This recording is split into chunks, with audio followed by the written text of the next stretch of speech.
வணக்கம். எல்லோரும் நல்லா இருக்கீங்களா? தினம் வேலை பார்த்தா கூட வீடு குப்பையாக தான் இருக்குது. ஒரு நாள் வேலை பார்க்கலனாலும் வீடு குப்பையாக தான் இருக்குது. ஒரு நாளும் ஒரு எக்ஸ்ட்ரா வேலை வந்துக்கிட்டே தான் இருக்குது. இவங்க பெட்டை விட்டு நகர மாட்டாங்க. நான் இதை பெட்டு தட்டி போடலான்னு பார்த்தேன், வேறு பெட்ஷீட் மாற்றி. இவங்க நகர மாட்டாங்க. இவங்களை 1 மணி நேரம் ஆகும் நான் பெட்லேருந்து கீழே இறக்கி பெட்ஷீட் மாற்ற. அதனால் இன்றைக்கி நான் மாற்றலை, அப்புறமா பார்த்துக்கலாம். தினமும் நான் ஸ்ப்ரே வச்சு ஸ்டவ் க்ளீன் பண்ணிடுவேன். சரி, ஒரு நாள் அந்த கொஞ்சம் போகட்டும், நிறைய டர்ட்டி ஆகட்டும், நம்ம நார் வச்சு க்ளீன் பண்ணிக்கலாம், சோப் போட்டு க்ளீன் பண்ணால் கொஞ்சம் பளிச்சுன்னு இருக்கும் அப்படின்னு விட்டுட்டேன். ஒரு நாள் தான் விட்டேன். 2 ரூபா தான்டா கேட்டேன் அப்படின்ற மாதிரி ஒரு நாள் தான் விட்டேன். அதுக்குள்ளே இவ்வளோ அழுக்காயிடுச்சு. தினம் கம்பி நார் போட்டு தேய்க்க மாட்டேன். எப்பயாவது ஒரு நாள் ரொம்ப பால்கீழ் பொங்கிடுச்சுன்னா போட்டு தான் செய்வேன். நல்லா பளிச்சுன்னு ஆகிடும். இதில் என்ன, இந்த அடுப்பில் என்ன ஸ்க்ராட்ச் விழாது, தொடச்சோன்னே பளிச்சுன்னு ஆகிடும், அவ்வளோதான். மற்றபடி நம்ம ஹெவியாலாம் இந்த அடுப்பில் வைக்க முடியாது. பார்க்க அழகாக இருக்குது, அவ்வளோதான். எனக்கு எப்போல்லாம் நேரம் கிடைக்குதோ, எப்போல்லாம் தேவைப்படுதோ அப்போல்லாம் நான் காஃபி டீ குடிக்க மாட்டேன், சுடு தண்ணி தான் குடிப்பேன். அதனால் இன்றைக்கி ஸ்டவ் தொடச்சி முடித்த உடனே முதல்ல சுடு தண்ணி போட்டு குடித்தாச்சு. கொஞ்சம் சூடாகவே குடிக்கணும். நான் கொஞ்சம் லேட்டாக குடித்ததுனால அது ஆறியே போயிடுச்சு. மீன்காரமாக வந்திருந்தாங்க. வேண்டான்னு சொன்னேன், அவங்க கேட்கவே மாட்டாங்க. வாங்கிக்கோன்னுவாங்க. இந்த மீனும் கொடுத்தாங்க, வஞ்சிர மீனும் கொடுத்தாங்க. வஞ்சிர மீன் 2 தான் இருந்துச்சு. அது நான் வஞ்சிர மீன் துண்டு போட்டாச்சு. இது வறுக்கிறதுக்கு எடுத்து வச்சாச்சு. மீதி இருக்கிற தலையெல்லாம் குழம்பு செஞ்சிடலான்னு எடுத்து வச்சுட்டேன். மசாலாலாம் போட்டுட்டேன். இன்றைக்கி அவ்வளோவா ஸ்பெஷலாக தனித்தனியாக காட்டலை, அப்படியே சீக்கிரமாக காமிச்சிட்டேன். இது செக்கில் ஆட்டின எண்ணெய். இந்த நம்ம குளிருக்கு கெட்டியாக ஆயிடுச்சு. நான் எப்பயும் செக்கில் ஆட்டினது வாங்க மாட்டேன். என்னோடய ஃப்ரெண்டு கடை ஓப்பன் பண்ணியிருக்காங்க. அவங்க கடையிலேருந்து ஒரு 3 பாட்டில் வாங்கிட்டு வந்தேன். தேங்காய் எண்ணெய், நல்லெண்ணெய், கடலை எண்ணெய் 2 காலி பண்ணிட்டேன். இது 1 தான் இருந்துச்சு. நல்லெண்ணெய் போட்டு சமைச்சா மீன் குழம்பு நல்லா இருக்கும்ல, அதனால். ஒரு நேரம் ஒரு மாதிரி சமைப்பேன் நான் மீன் குழம்பு. எனக்கு எப்படி மைண்டு வருதோ, எனக்கு எப்படி வேலை இருக்குதோ அந்த மாதிரி.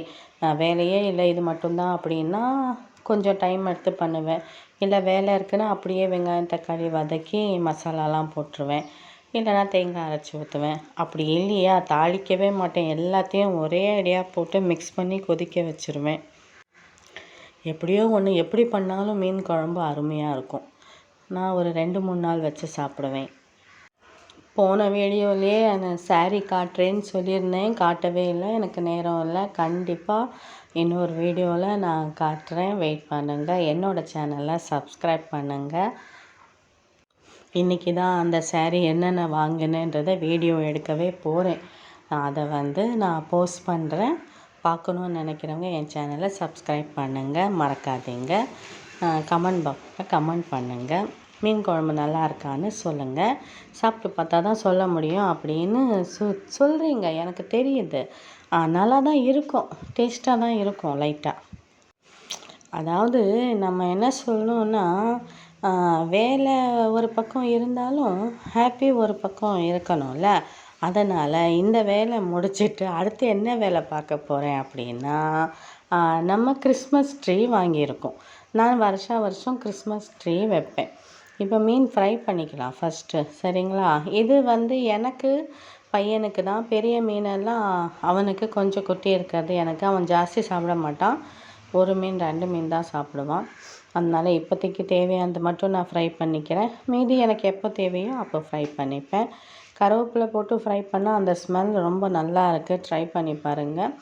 கருவேப்பிலையும் அதோடு சேர்த்து நாங்கள் சாப்பிட்ருவோம். நல்லா தான் இருக்கும். ட்ரை பண்ணி பாருங்கள். இந்த ட்ரீ வருஷம் நான் வைப்பேன். போன வருஷம் என்ன ஆச்சுன்னா, நான் வச்சுட்டு இப்படி கொஞ்சம் நகர்ந்தேன். அதுக்குள்ளே எங்கள் வீட்டு டாக்ஸ் கீழே தள்ளி எல்லாத்தையும் பிச்சு, ஒன்று விடாமல் எல்லாத்தையும் பிச்சு போட்டாங்க. அந்த ட்ரீயே உடஞ்சிடுச்சு. அதனால நான் இந்த தடவை பெருசு வாங்கலை. ஏன்னா பெருசு வாங்கினா கீழே வைக்கணும். அதனால நான் சின்னது தான் வாங்கினேன், டேபிள் மேலே வச்சுக்கலான்னு. இதை செட் பண்ணுறதுக்குள்ளே 1000 தடவை கீழே விழுந்ததை எடுத்துகிட்டு ஓடிடுதுங்க, கடிச்சிருதுங்க. இந்த ரிங்கெல்லாம் வந்து நான் ஏற்கனவே வச்சுட்டு இருந்தது. இதில் லைட் எரியும், அந்த லைட்டு ஃப்யூஸ் ஆகிடுச்சு. இன்னும் இதில் லைட்டெல்லாம் செட் பண்ணணும். சரி, முதல்ல இதை செட் பண்ணிடுவோன்னு செட் பண்ணி வச்சாச்சு. போதும், இந்த ட்ரீயே ரொம்ப அழகாக இருக்குது. இந்த கிஃப்டெல்லாம் பார்த்திங்கன்னா தாத்தா நமக்கு கொடுப்பாரு. தாத்தா பாட்டெல்லாம் பாடுவார். இருங்க, நான் மியூசிக் போட்டு உங்களுக்கு காட்டுறேன். இந்த கிஃப்ட்டு தான் நமக்கு நைட்டு தாத்தா கொடுப்பாரு. சத்தம் உங்களுக்கு கேட்குதா இல்லையான்னு தெரியல. தாத்தா நல்லா பாட்டு பாடுவார். பேக் வச்சுருக்காரு, பேக்கில் கிஃப்டெல்லாம் வச்சுருக்காரு. நைட்டு எல்லோரும் கண்ணை முழிச்சு வெயிட் பண்ணுங்கள், தாத்தா வந்து கிஃப்ட்டு கொடுப்பாரு. இந்த வீடியோ உங்களுக்கு பிடிச்சிருந்தா லைக் பண்ணுங்கள். நன்றி.